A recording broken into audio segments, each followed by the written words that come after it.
Breaking news చూస్తున్నాం. అధికారం చేతిలో ఆయుధం ఉంది కదా అని ఆ ఎస్ఐలు రెచ్చిపోయారు. మద్యం మత్తులో ఓ దుకాణదారుడి తలపై తుపాకీ ఎక్కుపెట్టి చంపేస్తామని బెదిరించారు. అతడు భయంతో కేకలు వేయక అడ్డుకున్న వారంతా గుమికూడడంతో ఎస్ఐలు మెల్లిగా జారుకున్నారు. ఈ ఘటన ఖమ్మం బస్టాండ్లో చోటు చేసుకుంది.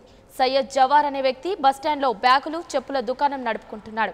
అయితే భద్రాద్రి కొత్తగూడెం జిల్లాలో పనిచేస్తున్న స్పెషల్ పార్టీ ఎస్ఐలు మహేష్ ప్రతాప్ శనివారం రాత్రి దుకాణంలో నుంచి బస్టాండ్ బయటకు వెళ్లేందుకు ప్రయత్నిస్తుండగా అతడు అడ్డు చెప్పాడు. ఇది దారి కాదు, ఇక్కడి నుంచి వెళ్లొద్దని అన్నాడు. దీంతో ఆగ్రహించిన ఎస్ఐలు అతడితో వాగ్వాదానికి దిగి తమతోనే పెట్టుకుంటే చంపేస్తామని తుపాకీతో బెదిరించారు. అనంతరం అక్కడి నుంచి పరారయ్యారు. కాగా ఈ ఘటనపై బాధితుడు పోలీసులకు ఫిర్యాదు చేశారు. దీంతో పోలీసులు సీసీటీవీలో రికార్డైన దృశ్యాలను పరిశీలించి ఎస్ఐ బెదిరింపు సంభాషణలను రికార్డ్ చేసి పలు సెక్షన్ల కింద కేసు నమోదు చేశారు. ఇక ఎస్ఐల వీరంగానికి సంబంధించి మరింత సమాచారం మా ప్రతినిధి వెంకటేశ్వర్లు ఫోన్ లైన్లో అందిస్తారు. వెంకటేశ్వర్లు చెప్పండి.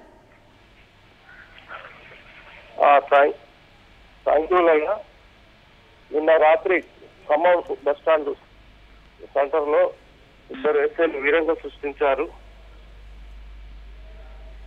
బస్టాండ్ కాంప్లెక్స్ లో ఉన్న ఒక చెప్పులు బట్టల షాపు నుంచి అదే దారి గుండా వేరే మున్సిపాలిటీ రోడ్డుకు నడుచుకుంటూ వెళ్తుండగా అడ్డు చెప్పినందుకు ఇద్దరు ఎస్ఐలు షాపు ఓనర్ పై వీరంగా సృష్టించారు.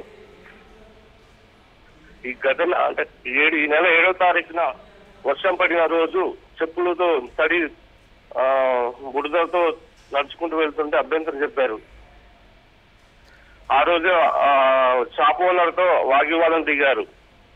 అయితే మళ్ళీ నిన్న రాత్రి 7 గంటల సమయంలో ఈ ఇద్దరు ఎస్ఐలు అన్నదమ్ములు, ఒకరు మహబూబాద్ జిల్లాలో ఎస్ఐగా పనిచేస్తున్నారు, మరో అతను కొత్తగూడెం జిల్లాలో ఎస్ఐగా పనిచేస్తున్నారు. ఇద్దరు సొంత అన్నదమ్ములను మనకు తెలుస్తుంది.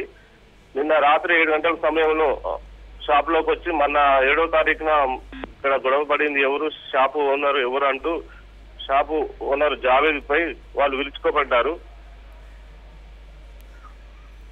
వాళ్ళ సివిల్ డ్రెస్ లో వచ్చిన వీళ్ళు వాళ్ళ వద్ద ఉన్న తుపాకీతో బెదిరించడం కాకుండా చంపేస్తామని బెదిరించి తీవ్రంగా కొట్టారు.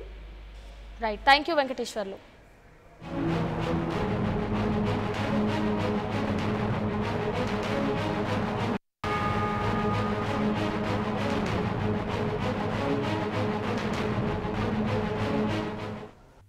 For more updates, please subscribe 99 TV Telugu.